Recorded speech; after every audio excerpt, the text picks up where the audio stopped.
తీర్మానం ప్రవేశపెట్టేందుకు నాకు చిన్న వినపండి. సభలో చర్చించే అంశాలపై సభాపతి స్థానంలో ఉన్నవారు సాధారణంగా తమ అభిప్రాయాలను వ్యక్తం చెయ్యరు. కానీ ఈనాటి సమావేశం ప్రాముఖ్యత దృష్ట్యా ఒక సగటు తెలుగువాడిగా నా ఆవేదన అభిప్రాయాలు పంచుకోదలిచాను. 5.5 కోట్ల మంది ఆంధ్రులు ఆకాంక్షలను ఈ పవిత్రమైన సభ ఒక ప్రతిరూపం.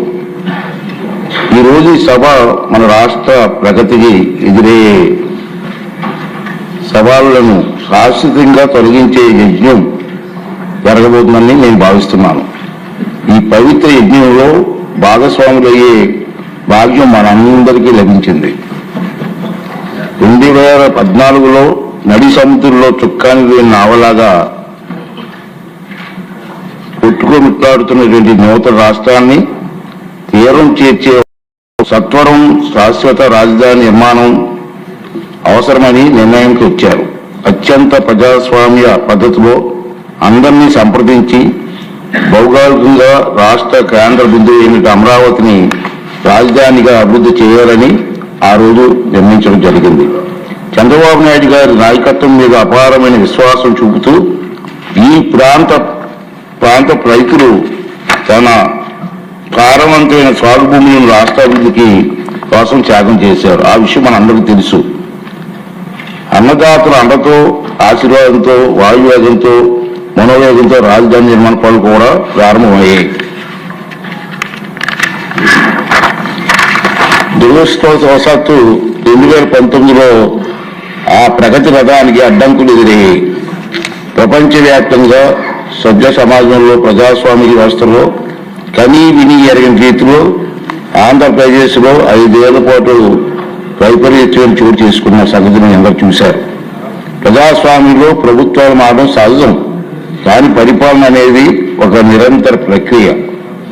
ప్రభుత్వాలు మారినప్పుడల్లా గత ప్రభుత్వాలు చేపట్టిన పనులు కొనసాగుతూనే ప్రజలకు మరింత సేవలు చేయడానికి కొత్త ప్రభుత్వాలు విధానాలు ప్రవేశపెట్టడం సహజంగా మనం చూస్తూ ఉంటాం.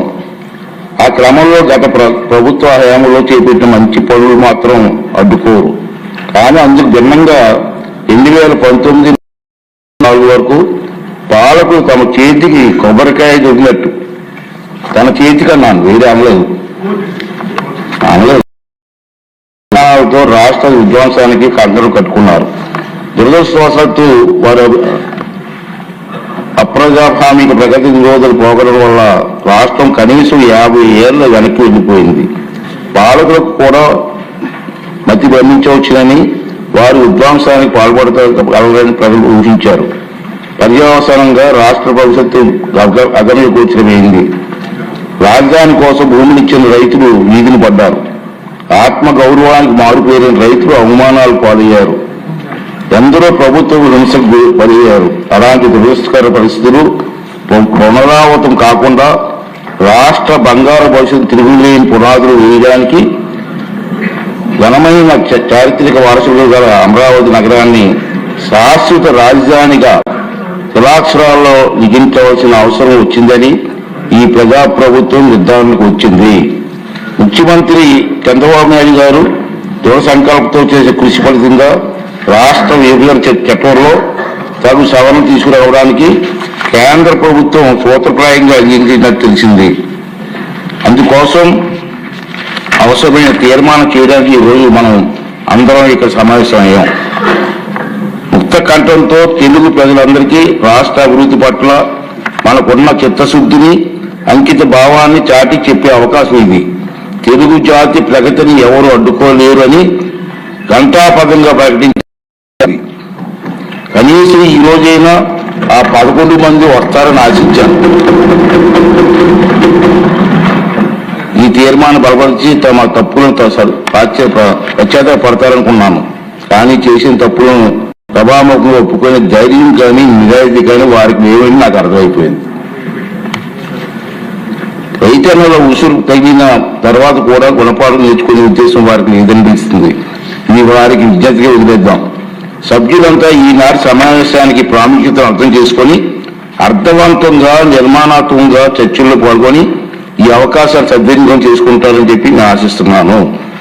ఆంధ్రప్రదేశ్ రాష్ట్ర సిరి సంపదతో ఆయుర్వేద ఆనందంతో విలసిల్లేలా సుస్థిర మార్గాన్ని ఖరారు చేసినందుకు తెలుగు జాతికి ఈనాటి సమావేశం చిరకాలం గుర్తుండిపోతుంది. రెండో విషయం ఏంటంటే మన అందరం కూడా ఈ చరిత్రాత్మక సంఘటనలో చర్చల్లో పాల్గొన్నందుకు మన అందరం కూడా గర్వపడాలండి. చరిత్రలో మనందరం మిగిలిపోతాం. చాలా ఇంపార్టెంట్. ఆ రాబోయే తరాల వారికి కూడా ఈ సభ ఇటువంటి మంచి తీర్మానం చేసుకొని చెప్పుకునే పరిస్థితి మనకు కల్పించింది. ఈయనందరూ కూడా అర్థవంతంగా చర్చలు పాల్గొని మరి 2 సంవత్సరాలు సహకరిస్తారని ఆశిస్తూ